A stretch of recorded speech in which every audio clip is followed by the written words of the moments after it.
Hi everyone, welcome back. So sorry that I didn't get things done this weekend. I had some things at home I needed to take care of, and I forgot to bring my Bible of all things. So it just didn't happen, and I'm really sorry. But we're back on it. It's Monday. So let's get started into it. We were on Exodus chapter 27, verses 9 through 19. This is called the court and its hangings. You shall make the court of the tabernacle. On the south side, the court shall have hangings of fine twisted linen, 100 cubits long for that side. Its 20 pillars and their 20 bases shall be of bronze, but the hooks of the pillars and their bands shall be of silver.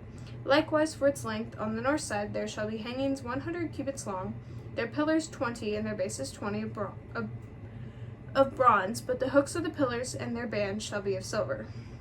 For the width of the court on the west side there shall be 50 cubits of hangings, with 10 pillars and 10 bases. The width of the court on the front to the east shall be 50 cubits. There shall be 15 cubits of hangings on the one side, with 3 pillars and 3 bases. There shall be 15 cubits of hangings on the other side, with 3 pillars and 3 bases. For the gate of the court there shall be a screen 20 cubits long of blue, purple, and crimson yarns, and of fine twisted linen, embroidered with needlework. It shall have 4 pillars, and with them 4 bases. All the pillars around the court shall be banded with silver. Their hooks shall be of silver, and their bases of bronze.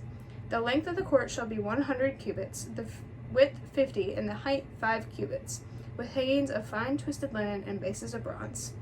All the utensils of the tabernacle for every use, and all its pegs of the court shall be of bronze. Okay.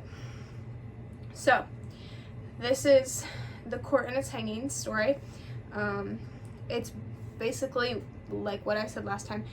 We're just going into depth, very specific details of what these things are, what they're making, what they're putting in the tabernacle, what they're using the tabernacle for. This is the court and its hangings. So they're using blue, purple, crimson yarns, fine twisted linen, embroidery, silver, bronze for bases and hooks and pillars, and all the things.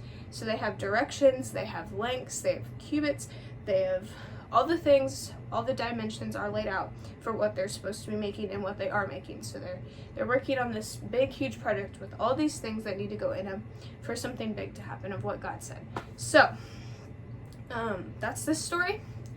A little section in the big picture, just like our lives.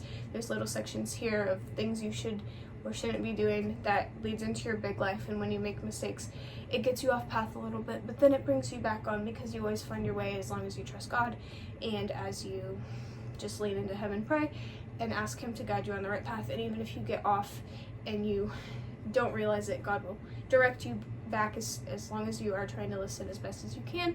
And I'm not always great at listening either, or seeing the signs or whatever He says, because we're human and we make mistakes. But when you get back on track and you really try to listen, even with the chaos of everything going on in the world,